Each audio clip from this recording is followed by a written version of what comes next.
So, Reading are no longer top of the table, and it's safe to say that Sheffield United definitely deserve their place at top of the pack. Hi, my name is James, and welcome back to another match review here on the channel. And today we're going to go ahead and sit down and talk about Reading's 4-0 defeat in Yorkshire for a second time this season. This time we ended up losing 4-0 to Sheffield United. And look, at the end of the day, I think 4-0 maybe flattered it, but I think Reading didn't play as bad as they did, but Sheffield United definitely deserved to get all 3 points in this game. I think when you look at the game early on, Sheffield United definitely did control, and the first half should have been definitely 2 or 3-0 up. I think the second half we did fight back a little bit better, and we played a little bit better. Obviously, Sheffield United scored straight from half-time, but I think we played a little bit better in the second half. I think we didn't create loads of chances, but I think we still controlled the game a little bit better. Like, we were able to have possession. Well, not controlled the game, but we were still in with a fighting chance, if that makes sense. But Sheffield United really did turn the style on late on, as they went ahead and made it 4-0. And Dai making it 3, and then obviously Amadovzic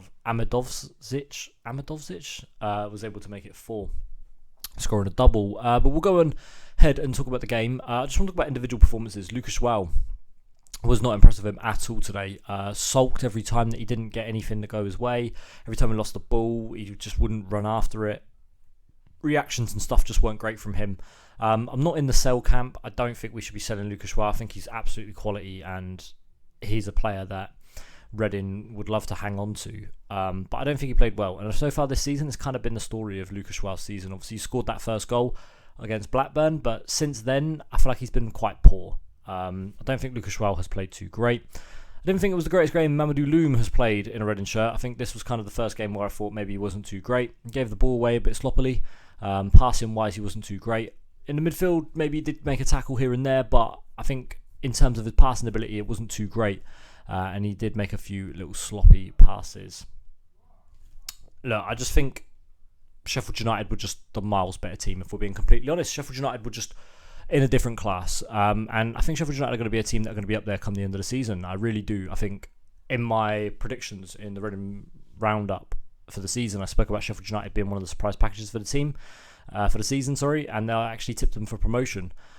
So, you know, I just see Sheffield United going up this year, and this performance today just really does prove it. It's the first time that I've watched Sheffield United massively paying attention. Obviously, I could have them on in the background like Friday when they played against Luton, but this is the first time I watched them properly, and they just played great, if I'm being honest. The first half was just miles better than Reading, honestly. Ollie McBurney scoring his second goal of the season, second goal in 44 games as well. It's a powerful header. It was a fantastic header, really. The second goal came just after half-time when Ahmed Hadzovic, I completely butchered that, scored a sweet volley from a corner that was put in by Tommy Doyle. Tommy Doyle really did run the show today. I was really impressed with him. Thought he played very well. Ndai then was able to score another goal. I thought it was a good finish as well. Good finish into the bottom right-hand corner. Joe Lumley had to dive for his right. And then Ahmedovzic again, it's definitely butchering the name, but he scored his second goal as well late on, and yeah, he was on a hat-trick. The centre-back was on a hat-trick come the end of the game. Look, there's not really too much more I can say apart from Sheffield United played really well. I think Reading struggled in this game to really get a grip of things. I think Paul Ince maybe got tactics wrong a little bit today. Tom McIntyre playing in the midfield was definitely not something that we should have been doing. I don't agree with that in the slightest. I think maybe if we moved Sam Hutchinson into the midfield and then stuck Tom Mack at centre-backs in one of the centre-back positions, then that maybe would have been the more correct decision to make. Just because, again, Sam Hutchinson's played centre-mid through a lot of his career, and Tom McIntyre is an essential midfielder, and he's more of a centre-back. And unfortunately, I think he got a little bit exposed today in the centre of midfield. But again, I don't think he's a centre midfielder, so it's not really massively too much we can read into this. I don't think we can really read too much as well into this game in terms of what's going to happen for the rest of the season. Look, at the end of the day, we've been beaten by a team that's going to be up there fighting for the title, in my opinion. I know that we're going to get things come through now from like the second tier podcasts are going to be talking about, oh, Reading have had a reality check. Here we go. We'll go back to same old Reading. They'll be going down the table. Here's the start of the slide. And I know that's going to happen because they love to hate on Reading any second that they get. But I just don't agree. I just don't think that's going to be the case. I think really so far this season, Redden have showed a lot better performances compared to last. I think defensively we've shown they're a lot more tighter. Obviously today we've got ahead and conceded 4, but 3 clean sheets in a row before that. Like defensively, we've been a lot better than we have been, should I say.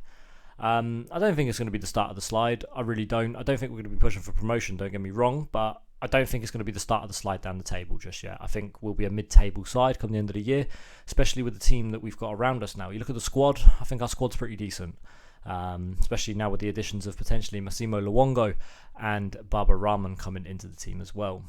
Still doubts around the manager, but for me, Paul Ince has tactically got quite a bit right this season. Obviously, we've conceded 8 and scored none when we've come to Yorkshire, but at home this season, it's really been Fortress SCL. So it's going to be interesting to see what happens really going forward. I'm going to do a running roundup come Friday and obviously talk about the week and talk about some of the transfer roundup and news of what has been going on. And then we'll be back for Sunday. No Saturday video this week. It'll be a Sunday video. We're playing at 12 o'clock against Stoke live on Sky.